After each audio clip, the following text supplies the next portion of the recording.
Welcome back, friends. The United States is running out of money, and if the Congress doesn't act to raise or suspend its self-imposed borrowing limit, that the country could soon default on its bills. That's a really big deal. A default would, in the words of Treasury Secretary Janet Yellen, be an economic catastrophe. A lengthy default could wipe out about 8.3 million jobs and bring unemployment 5 percentage points higher. Economists at the White House believe so. Even under a shorter default, the economy would suffer the loss of about 500,000 jobs and the unemployment rate would rise by 0.3 percentage points. That's the general estimate. The Treasury could run out of cash and extraordinary measures to pay all the government obligations as soon as June 1, according to Janet Yellen. That's about 3 weeks from now. Now, Moody's Analytics last week said that the United States could hit its default date on June 8, significantly earlier than the previous projection of August 18. Other more conservative estimates put the X date, that's how I would like to call it, in August. Investors don't appear to be panicking thus far. Markets have moved higher continuously with some small stops in between. There has been little progress made towards the deal to raise the debt ceiling during an hour-long meeting on Tuesday between President Joe Biden and top congressional leaders.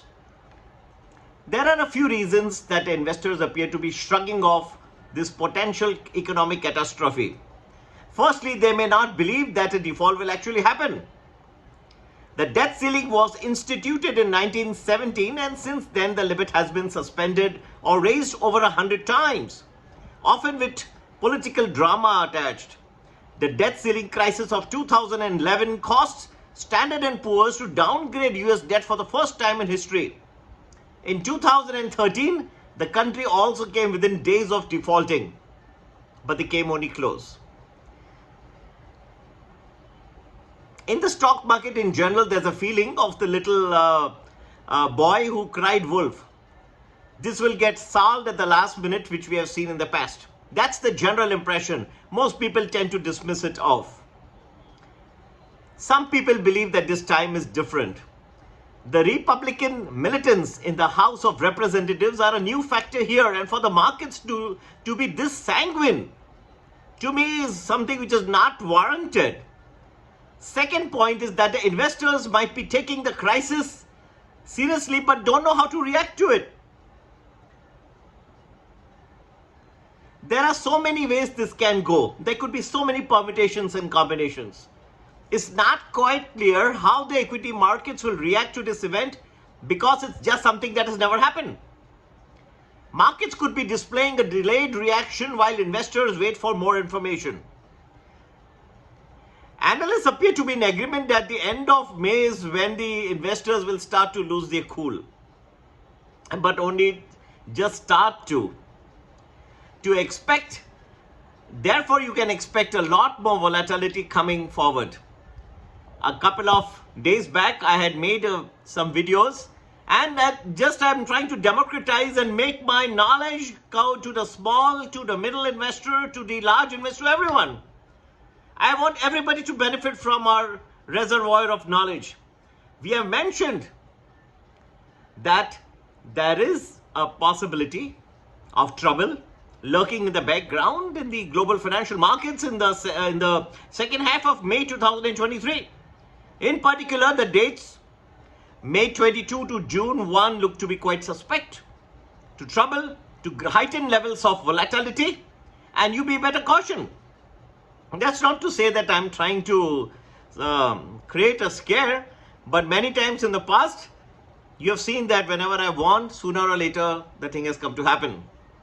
Yet do your own homework and do not depend entirely on me. That will be the right way, whichever part of the world you are. This may be treated as a disclaimer.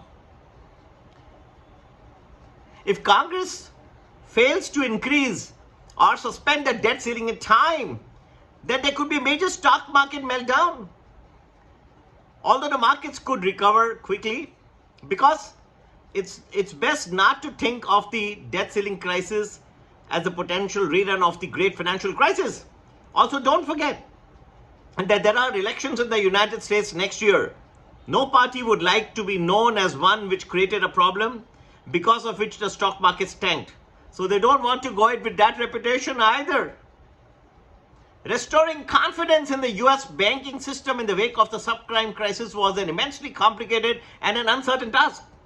By contrast, recovery from a debt default crisis would likely start the day Congress, although belatedly, suspended the debt ceiling.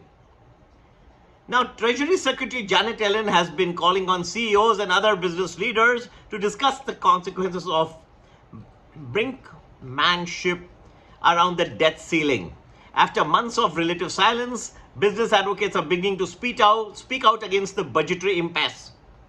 With the United States at risk of defaulting on its obligations as soon as June 1, meaningful bipartisan discussions are beginning to take place, and it seems to be gathering momentum, but the investors don't seem to be taking it so seriously.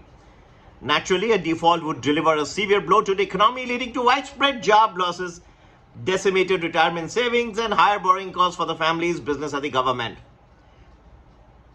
Retailers have been pounded by supply chain woes and the pandemic already, and they don't need any more economic headwinds at this point of time. What they crave more than anything is a period of relative calm and certainty after 3+ years of managed chaos. A misstep over the debt ceiling would subject businesses and consumers to an economic shockwave. Full faith and credit of the United States government should never be placed at risk. Most people seem to be taking it lightly. They believe in the past they have managed to get back on their feet and close the deal at the 11th hour, and now again they'll do it at the 11th hour.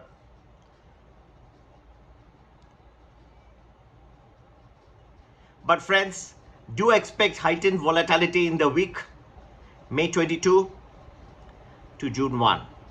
There are some days where the markets can tank quite sharply. Love to have you on board for the Prime and Prime Plus for the United States markets. Please do join our Telegram channels. For the Indian markets, please do join Premium, Premium Plus. You can also join a combo package which has both the US markets and the Indian markets nicely covered for you. We give you in details, we give you the days, we give you the timings, and we tell you what's coming next. But yes, do expect, and I think we should see a good fall, a decent fall between May 22 and June 1. And in general, we believe that the second half of May 2023 carries heightened levels of risk. There are other reasons which I would also address in my future videos. Hope you enjoyed, and it would be a pleasure if you can share our videos with your like-minded friends, relatives, office colleagues, and people who are interested in the stock markets, who are interested in democratization of investments. That's what we believe. We believe our information should reach each person and every person. It should not be restricted to just the big institutions. Everybody should have the knowledge about what's coming next for the markets. That's how you make money, and that's how you avoid losses in the markets. Happy investing, friends, and have a great day ahead. Take care. Bye-bye.